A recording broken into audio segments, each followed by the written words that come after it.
Welcome to the Finding the Magic podcast, where books come alive. I'm Tricia Copeland, a fiction author and host of this show. If you love books, finding great reads, and hearing about the story behind the story directly from the authors, this is the place for you. Whether you like fantasy, science fiction, dystopian, or romance titles, I think you'll find something to love in my playlist. Listen in to discover something magical about a book or two today.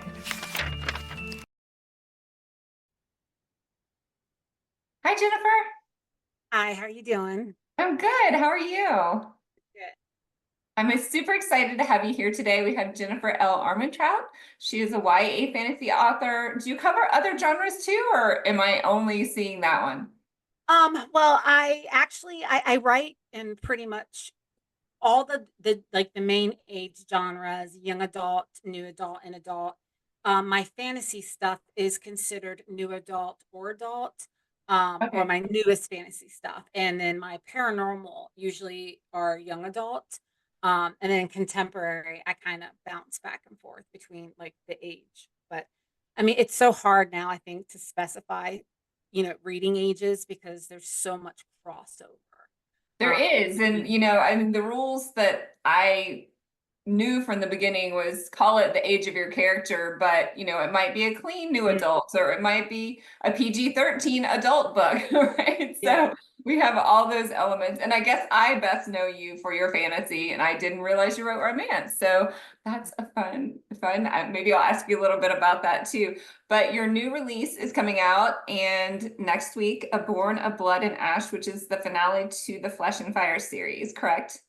Yes. Okay, so jump us into that one. I read a little bit, but obviously no spoilers. Set up the characters, the world, and how did you create this? It's so amazing. So the Flesh and Fire series is actually a prequel to the Blood and Ash series. And so that is the main series, Blood and Ash. And even though both of these series can be read without reading the other one, like if you started off reading Blood and Ash and then you read Flesh and Fire, you're probably going to get a lot more of the backstory, and certain things will be answered for you kind of ahead of time than waiting for the next book to come out in the Blood and Ash. But how I came up with it is I was writing like I think it was either the second or third book in the Blood and Ash world, where I knew that certain things were going to start being revealed, like the truth behind like their version of religion, their gods that they worshipped, for example. And as I was preparing to tell that portion of it, I kind of realized that, oh my gosh, if I just do the info dump of it kind of loses like it's not exciting, right? Like when something's info dumped to you. And there was definitely in the Flesh and Fire series, there's a lot of sacrifices that have to happen, um, for the world of Blood and Ash to be what it is. And I wanted to capture that. And that's when I decided to tell the story. Because in the Blood and Ash series, like a lot of what people are raised to believe is not true. And even down to the part of the gods and what they kind of represent. And so it got really important to me to show that story and to show the readers how we got to this point. And so while the Born of Blood and Ash is the final book in that series, it's really not, because you will see some of these characters in the next Blood and Ash book. So they're written in a way that when you finish Born of Blood and Ash, and then when Primal of Blood and Bone, sorry, comes out, it matches the Okay. timelines. Like so they intersect basically. Okay, yeah, okay. I get it now because that's what I did with my one of my series. I wrote three books, and then I thought the same thing. I'm gonna have this huge info dump. It's not gonna make sense. So I went back and did one prequel, and when I give my reading order, I say, okay, read books one, two, three, and then jump back and then read the finale. So Yeah. Yeah, fun. I feel like if you're like me, where it's like, oh, this was such a good idea, until you're like knee deep in it, and you were like, why did anybody let me do this? because now you have two timelines that you have to remember and keep separate. And it is, it was like one of those things where I was like, oh my gosh, what was I getting myself into? Well, and you're writing them at the same time. That would be hard Yeah. too. And there are multiple prequels as well as multiple current timelines, correct? Yeah, like, well, with the prequel, it basically, we could easily say it's two timelines. Like however, there's so much that goes on in each of them, and then the time that passes, so in a way there are multiple timelines. And again, like with you, it's like you have to kind of remember, like, okay, well, 6 months or a year passed in this book, not that book, kind of thing, Right. where switching your head from one series to the next. Right. And set us up. Well, I'll ask this question first. If you read the prequel first and then read Bone and Blood, sorry, I'm getting them all mixed up, but and then read the current series, will it give some spoilers away, or will you still be okay? Oh no, it would definitely not give any type of spoilers.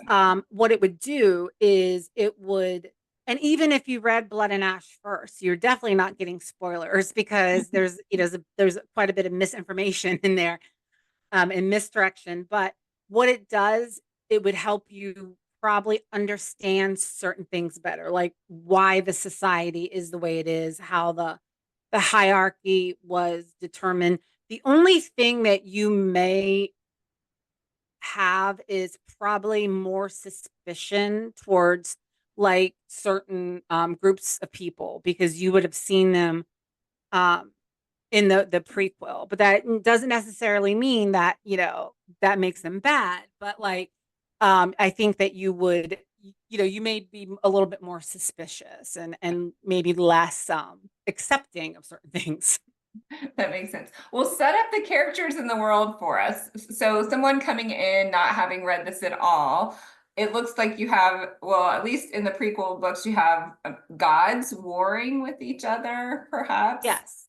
So the main character in that series is Serafina Morel, and she is the first daughter of the queen and king, but she's not treated as a princess or anything like that, because many years before the start of this book, after a great war, the king of her kingdom, this is hundreds of years and previous to this, had summoned a god to bring and when I say wealth, I don't only mean money, but to bring like bounties back because the war had torn apart the kingdom, and he had summoned a god to step forward and tried to help the crops to grow again and to repair the land that was damaged due to war. And during that time when that happened, the god agreed to do it, but asked for the first daughter that was born of the family line to become his consort. This god never explained why, or anything like that. And so a couple hundred years had passed, and before Serafina was born. And basically, when she was born, it became like a countdown clock, because if she wasn't accepted as the consort by a certain age, everything that this god did would start to undo itself. So you have something called the rot that has been slowly, over the years of her growing up, has been infecting parts of the kingdom. And so her job is to pretty much be prepared and for that when she turns of age, for the god to come. And while I feel like when you're reading the first book, you're kind of just buying into it, right?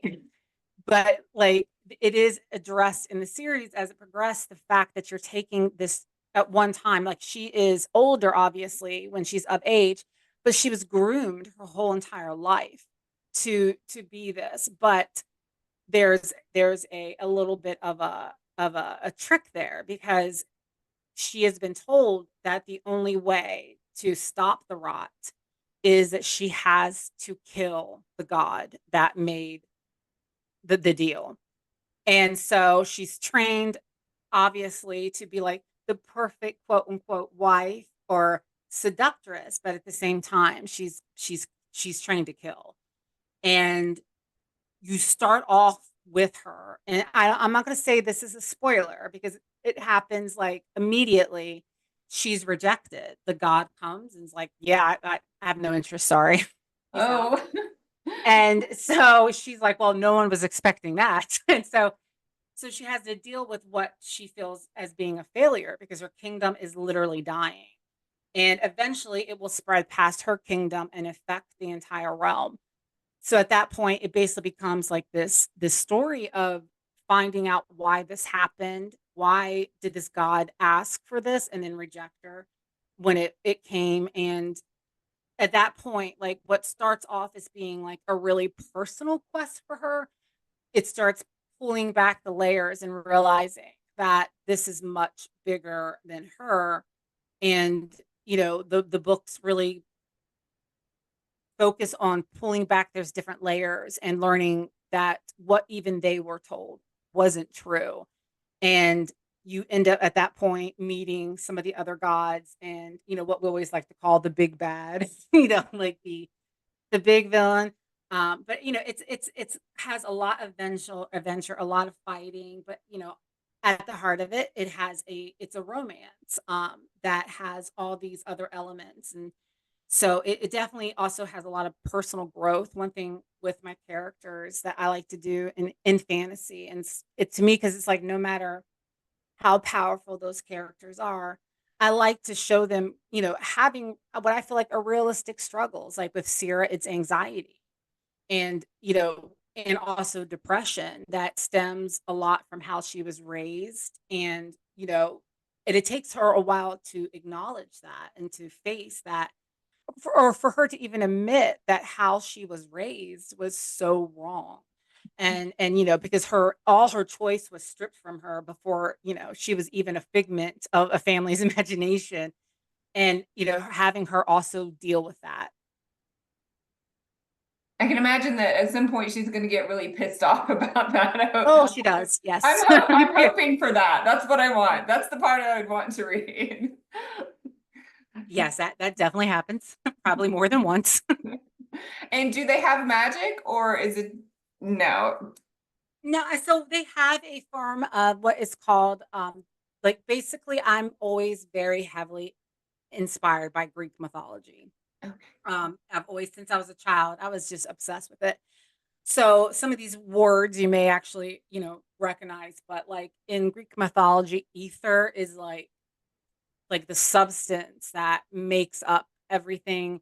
And I believe like the mountain, if I'm wrong, just ignore me. It's been a while. And it's also hard, like when you use it for your own stuff, that you're like, am I conflating it with the mythology? But I believe like Mount Olympus, I think it says something surrounding the ether. It's something like that. So that's where I kind of got the idea for ether. So ether is like what we call the primal essence. And so these are primordial gods, meaning these are the ones that were there at the beginning. And so there is magic. It's not like standard magic, like where spells or anything like that's done. But it's the ether. It's being able to use like godly powers. There are I know like a lot of the readers, of course, are like I think some of the favorite what you consider magical creatures that are in it are the Draken, which are dragons that so like it's a standard shifters, but these are obviously these were created by the first what is called the true primal life. And they can shift back and forth into what is a dragon form. But I know a lot of the readers really love the dragons when they come out. Dragons seem to be a favorite of a lot of readers. Yes, I agree. I feel like I feel like it brings us back to when we were young, like kids, and it's like because I mean dragons, right? Even though in the real world, we all would be like screaming and running for the hills, and it would have none of that. And so can the humans wield any of this power or summon the power, or is it only granted by the gods then? It's only the gods can do it. Now there are some of the humans that have more. Basically, the best way for me to describe it is there was a god sitting on that family tree somewhere down the line. Okay. And so some of them, you know, have certain abilities that, you know, they don't know that's why. Like, for example, one of them is intuition, like stronger intuition than what I feel like we all have intuition, but we rarely listen to it ever when it happens. But in this case, that intuition is almost magical because it can really tell you or lead you somewhere. Some are better at healing than others, where they think it's the medicine they're making, but in reality, it's their hands, it's that ether.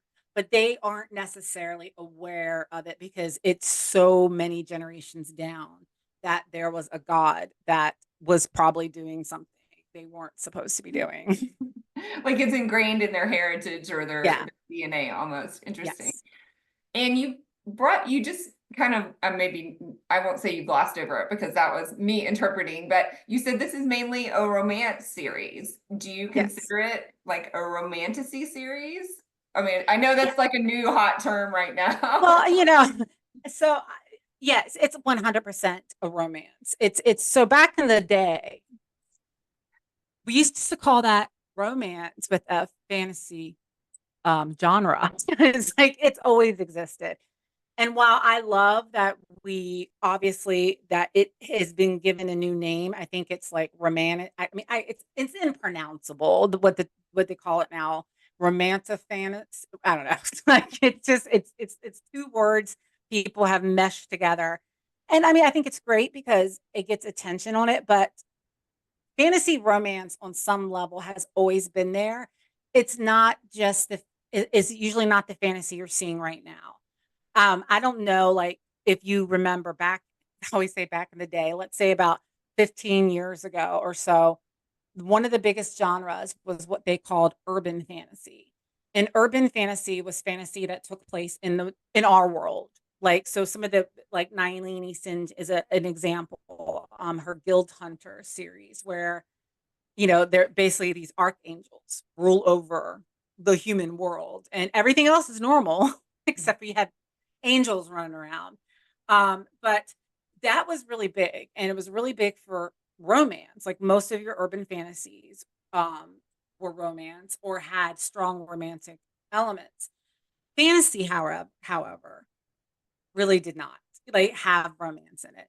And one of the reasons being that the books that did have it, they were never shelved in the fantasy section. They would be shelved usually in the romance section. But as you know, that when you go into a bookstore and you go to the romance section and you're looking, certain types of readers like to read fantasy. And there are some readers who just don't. Like they just don't want to read fantasy.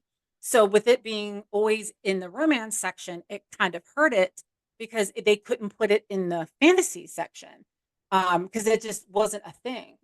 And then I will say, like over the last like I want to say probably like maybe 2016 or so, you started to see some of the fantasy romances that started off in YA eventually start what I think everybody realized is a lot of adults were reading these books and kind of looking around and being like, we don't really have anything like this that is adult, like that's 100% adult.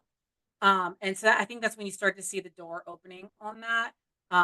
But you know, these books are 100% romance. They just aren't just romance. Not that there's anything wrong with just romance. I've written them, many of them, but they have all these other elements. And like I said, you would back like 10 years ago, you would just say it's romance with a subgenre of fantasy. But you know, now it has a cool term, a cool phrase to call it. So that's intriguing to me. So when you sit down and think about a plot of a book, do you sit down and think, so you like in this series, your main character is Serafina. Do you think, okay, who is she going to end up with in the end and how do I get her there? Is that what you're you're thinking about, and then all the fantasy is subplots? Well, yeah. So like I feel like I kind of think no matter what genre I'm writing, I feel like I almost approach it, I want to say 90% the same. Usually what comes to me, and now see, I'm going to completely contradict myself here in 5 seconds with this. But what usually comes to me is the character, right? Is the main character first. And then I know like, and I feel like at the same time the character comes to me, so does the genre. Like I know I'm dealing with a contemporary. I know I'm dealing with paranormal or a thriller. Um, the fantasies were different because I had always wanted to read, always wanted to write a fantasy, but I was very intimidated because I had never written a high fantasy before. So, and because I think some things that we don't sometimes realize is that with any book that takes place in our world, we don't have to worry about building that for readers, right? You say a skyscraper, people know what you're talking about. But when you're dealing with something like a high fantasy, you have to build this entire world and it has to make sense. And then you have to remember what you said about this world so that it makes sense. And I found that very intimidating, but I actually came up with the idea for the world before I came up with the characters, which is very odd for me. But I came up with the idea in like 2016, and it took me a good 3 years before I felt that, okay, I'm going to actually try to do this. So I had 3 years where in between books, I was kind of like tinkering with the world. So it allowed me to build the world before I even allowed myself to think of more than just one character. Because I want to say because I started this with Blood and Ash, or from Blood and Ash. Poppy came to me very quickly when I came up with the idea, but I gave myself like so much time to build that world because it's like having performance anxiety. I was like, can I really do this? This isn't like writing, something that takes place in our world where, yeah, there may be magical beings running around, but I'm not having to explain all this stuff. And I'm also not having to spend an ungodly amount of time doing research on what type of buildings would have made sense for you to have if you didn't, like, you just fall down these ridiculous rabbit holes. I feel like when you're writing fantasy where you have to learn certain things, and it's just 3 hours go by and you're like, I'm pretty sure I can dress someone in either medieval or Regency era clothing perfectly. Yeah. You have to read about it. Yeah, I totally know those rabbit holes. That's really, yeah, but it seems like you were taking that time. Maybe you were able to make the world really rich and develop all these plots and intricacies where you were able to create this prequel series that led into your main series. Yeah, I think that's what helped me like be able to do the prequel like pretty quickly, because spending all that time um really tinkering and thinking about the world. And because what my original idea, like obviously there are some aspects of it that is the same, but the plot would have been totally different. And so it just, because I was kind of thinking, oh, this doesn't work, this does this. And so I had all this time to really, get in the world before I was actually writing it, which was such a different experience for me. Because like when I normally write, I don't do that. I don't know how you normally write yours.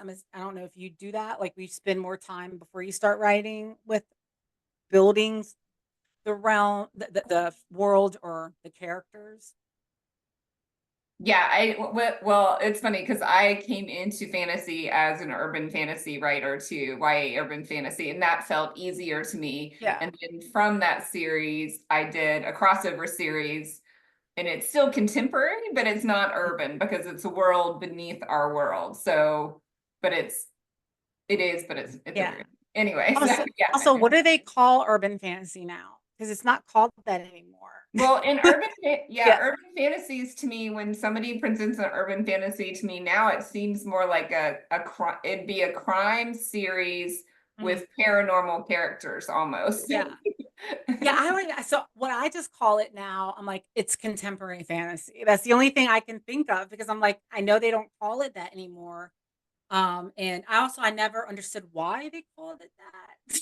It's like it's just such a weird term, but um yeah, I feel like yes, I agree with you. Like I hate saying like when I write the paranormal or the contemporary stuff that it's easier to write, but it is for me because I'm not having again to create these worlds, because there's just so much that in writing you don't realize that you gloss over when you're writing in our world. And then once you're in a world that doesn't exist, it's like you have to set that framework for everything. And how do you keep up with everything? Because I talked to one author who's like, she had an Excel spreadsheet with literally every scene, and that went to her editor, and the editor double checked everything. And so for every book of every scene and her whole series, that she had this like Excel document, and I was like blown away. I was like, okay, I am lucky and Yeah. like write, a table of contents or a outline after I finish the book. So Yeah, that's me. I am envious of someone who has the time and the patience to do that. So I got lucky. So one of the editors at the publisher, um, like in some of my other books, like if it was a couple like books into a series, they would create like I wouldn't call them Bibles, but like chapter by chapter breakdowns, which I thought when they would send edits back was so helpful because I'm like, I don't even remember what I wrote in that chapter. Like, what do you mean chapter 15 has to be like, what is that even about? But like, so what they started doing, and I think it was the copy editor who started it. Because a lot of times the copy editors do have they create their own manuals of series, like, oh, you said this about this then, so they can double check it.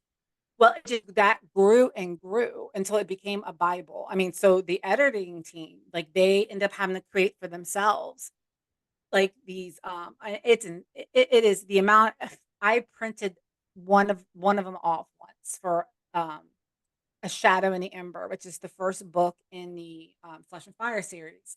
I printed it out and it was like I was like, okay, never again am I printing this out. Like it was just so because like each character has its own little file of everything about them. Then there's a folder for timelines, there's a folder for bloodlines, there's a folder for like the maps, like of the kingdoms or the different places. There's a folder for the culture, the history. It's so much information. And now, I mean, I am so, and I mean, I every time I see them, I just want to hug and kiss them because I think a lot of times readers think that we remember everything. I mean, me, no, no, no, no. Like, so I remember some things, but like sometimes things just go, you write it and it goes right out your other head. And, you see it again when you're doing edits and stuff, but then you forget it again. And so there's been times that I've had to go back to the Bible and look to be like, hey, wait a minute, what did I say about this? And I have to go back and just double check it. Because also I do feel like you do, sometimes you like what you wrote, but then you're like double guessing yourself and being like, wait a minute, let me make sure. And so, yeah, I rely on that Bible because I feel like when you write fantasy, there is, I mean, at least for me, there's no way I could remember. I mean, because this world in reality is a total already of 10 books, even though, again, one is a different series. Remembering all that stuff that I no longer have the brain power for that. And in the okay, so tell me again what not the prequel series, but what I'll call it contemporary series because it's happening now. What is the name of that one? Tell me again. So that is the Blood and Ash series, and Blood the and first book in that is called From Blood and Ash. Okay, and you're in the third or fourth book of that series. Um, that is no, that is 5 of those books are out, and then Okay. the 6th book comes out next year. Okay. And the Well, 6th book is it's kind of the last book. I mean, there okay. are other books that will come in the world, but it won't be the same characters or the same plots. Like, the arcs, basically the overall reaching arc will be completed at that point. Fun. But they're both high fantasy. So even with Blood and Ash, it's not going to be in our modern world. It's a very like a mix between like medieval and Regency era. Like there's some things I think that have a very medieval vibe, and then other things that have a little bit more advanced feel to it. Well, I think high fantasy, and especially it sounds like with the culture and community that you've created, at least it doesn't seem like you would butt heads with anything anybody else did. Like, so like if you were gonna write fae, you would have to be careful not to, I mean, you could make them a little different, but if you strayed too far, people would say, no, this is not fae, you know? So yeah. Well, I think though, I do think like I forget the saying. Like there was somebody many years ago, like I feel like in the time of Shakespeare or before that, had said that there's only 7 ways to tell a story, right? Or some kind of saying like that. There's only 7 original stories in the world. And every story derives from one of these 7 stories. And so I do think whenever you're dealing with any genre, and this is for any genre, no matter like what somebody writes, there are certain tropes that genre has that readers look for, right? If you're reading a thriller, right? You're looking for a suspense. You're looking for something that kind of messes with your head.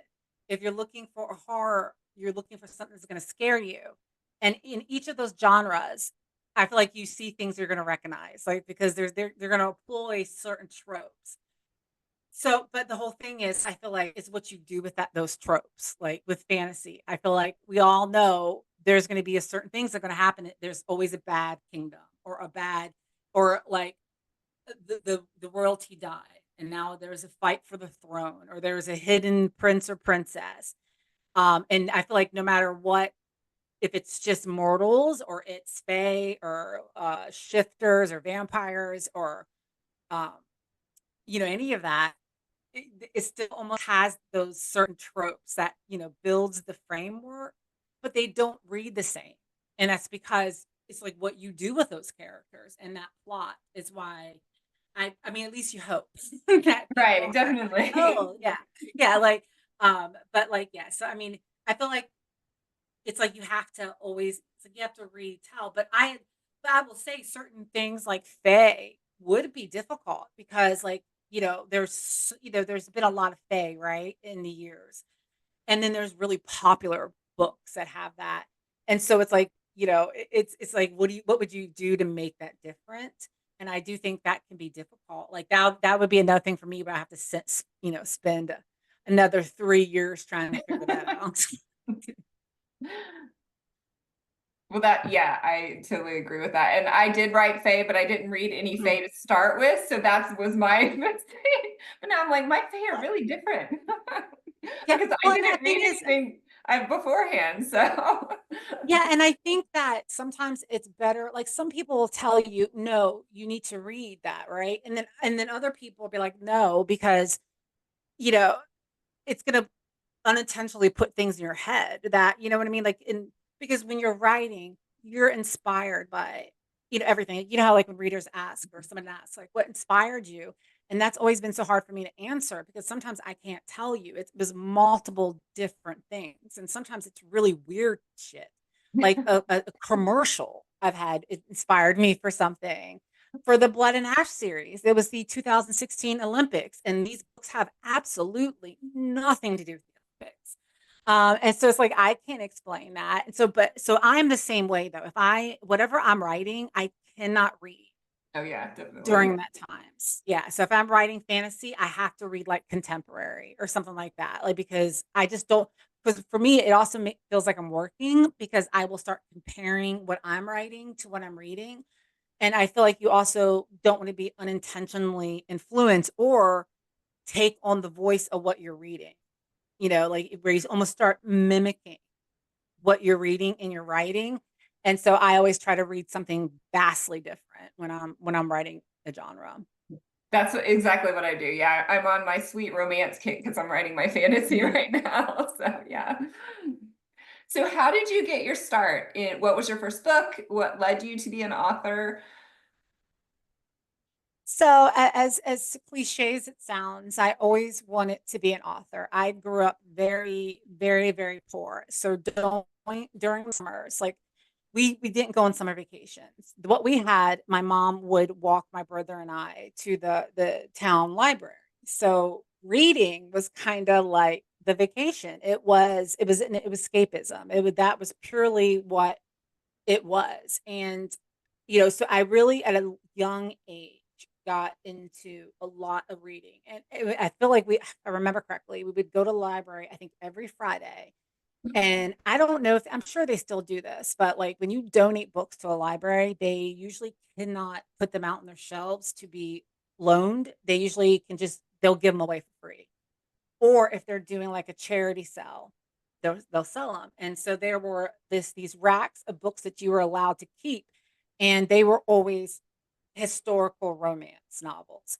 And so this was in the 90s so that means that these were historical romances from the 80s and 90s. They are not what you read today, and I remember reading them at 12 and 13 and then just being really educated on stuff. Yes, and just like, oh dear. But that started really my love of reading. But I remember reading like my first actual young adult book, and this was The Vampire Diaries. And so a lot of people don't realize that was a young adult series from the 90s. And I remember it was LJ Smith, and I remember crying and just being like, why am I know this isn't real. Like, why am I upset? And that really, at that point, I was like, man, I would love to be able to write and not to make people cry. It's to be able to evoke that type of emotion. So I had written my first book when I was in ninth grade during algebra class. Do not recommend. I ended up having to take remedial math in college because of that. Because I didn't pay attention at all. Don't even know how I passed the class. But I also knew that becoming a writer and that being something that I could do full time, if that's what I wanted, was felt like a shot in the dark, right? So I went to school for, and this is nothing like writing. I went to school for psychology and sociology with a criminology focus, which, I like to tell myself that all that I learned in psychology helps me build a more real character. I was gonna say, At least when I paid off my student loans, that's what I told myself. But I do always tell us, people who are starting off, like, you don't have to go to college for writing. You can if the technical side is your passion. But I'm always like, find your second passion, because you have to have something to fall back on, or like or something that helps you there. But I didn't start seriously writing again until 2007. And then when I wrote my first book, Half Blood, and that was a young adult novel. It took me, I want to say it was like 2 years, I think, before I got up the courage to go on submission, because back in like that era, self-publishing, for example, wasn't a viable option. There was pretty much two people, Hugh Howey, I think, and Amanda. Oh my God, her name was on my freaking tip of my tongue. But like, there were basically two authors that you could think of that were able to self-publish, and also independent publishers. Small publishers were not a thing. So at that time, especially in young adult, it wasn't, because your books have to be in the bookstore, because teenagers don't typically have credit cards and things like that to go buy this stuff. But like when I went on submission, you have to go to an agent first. I was, getting a lot of like requests for partials, or, then you don't hear nothing back for forever.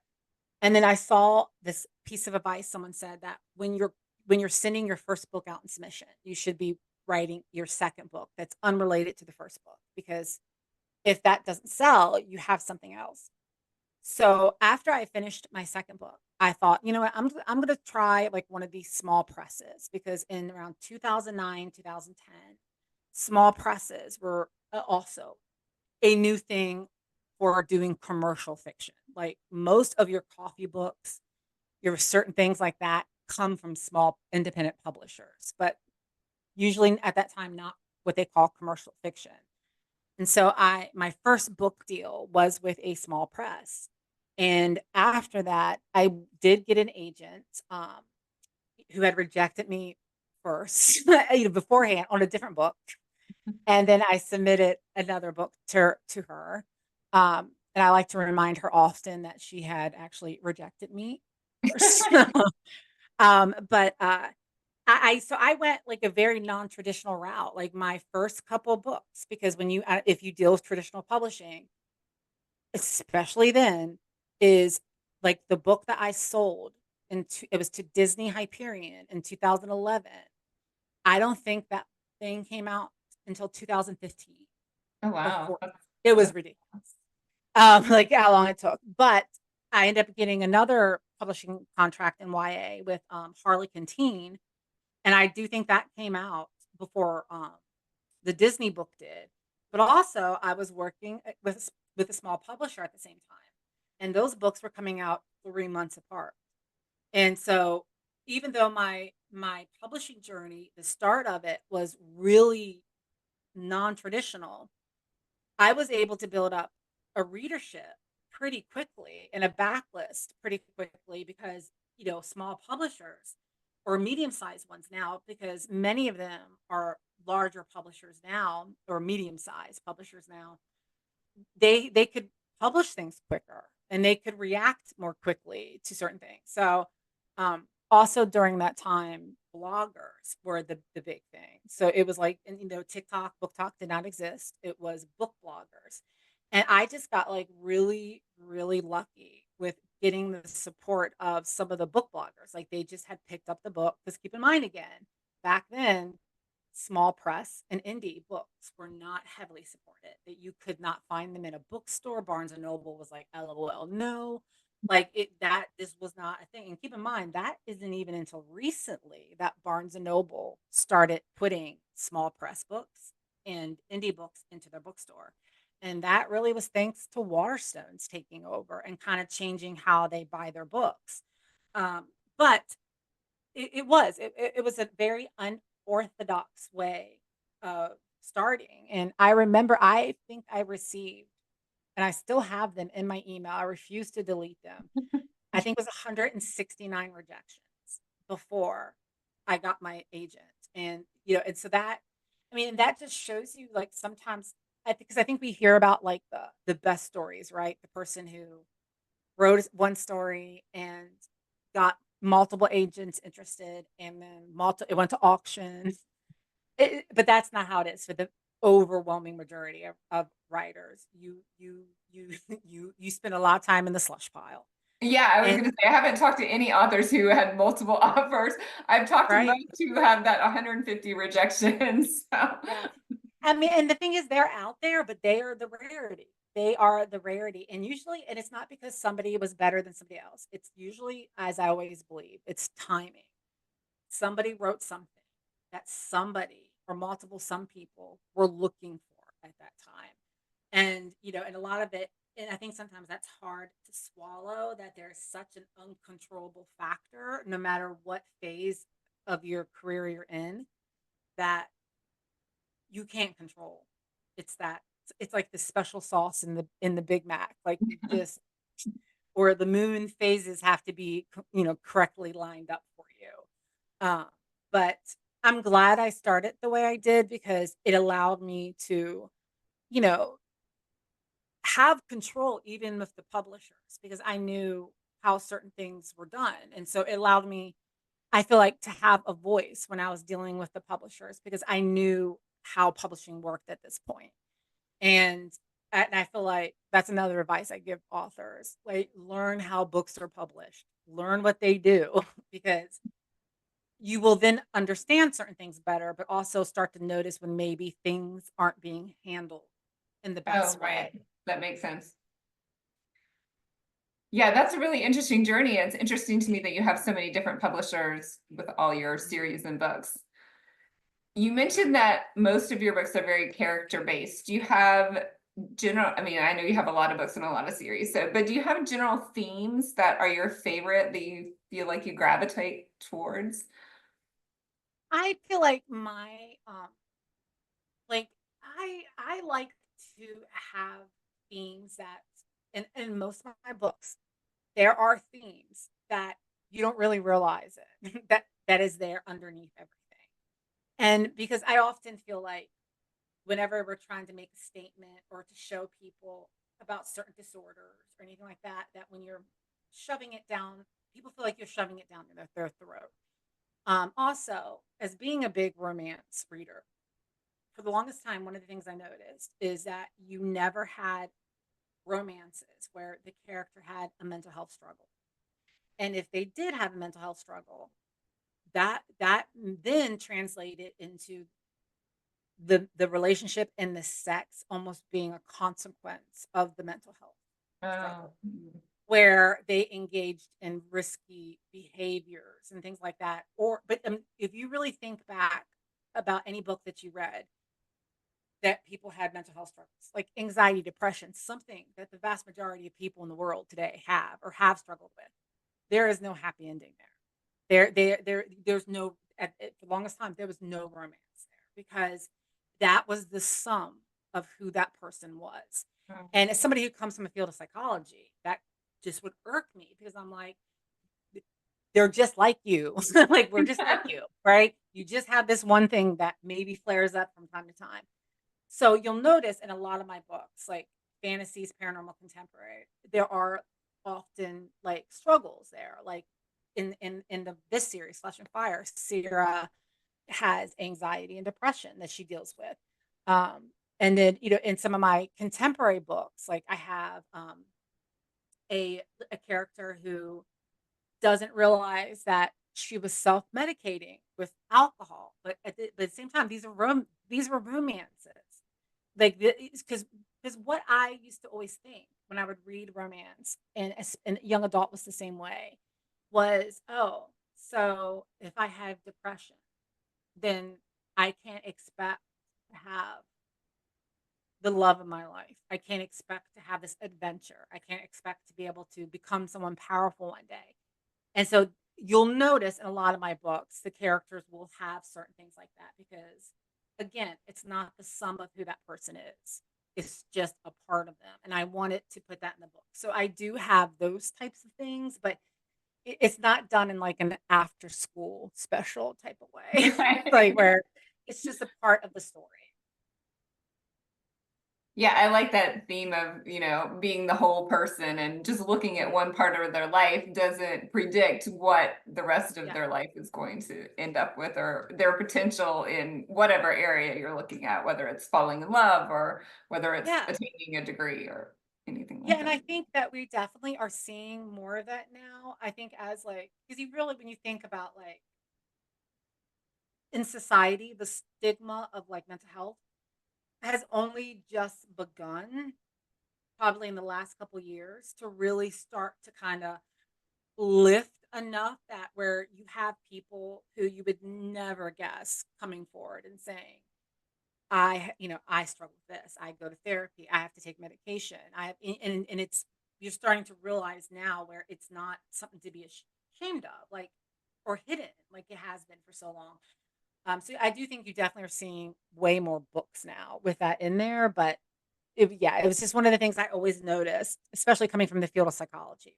Where it was like, this is not being represented at all. And especially when you look at the statistics of how many people, it's like the vast majority of people have had experience with this, and it's just not there. It's just nobody has a panic attack in this world. You know what I mean? Like, and especially I always think like when you're dealing with fantasies and paranormal, I'm like, my God, I'd be over here rocking in the corner. Like I'd be like, nope. like, it's like you would have problems dealing with this. There's a person shifting to a wolf in front of Yeah. you. I think you're Right? getting Like freaked I'm out. thinking, am I hallucinating? Yeah. Like what just happened here? But also I- you think about what these characters experience in this world.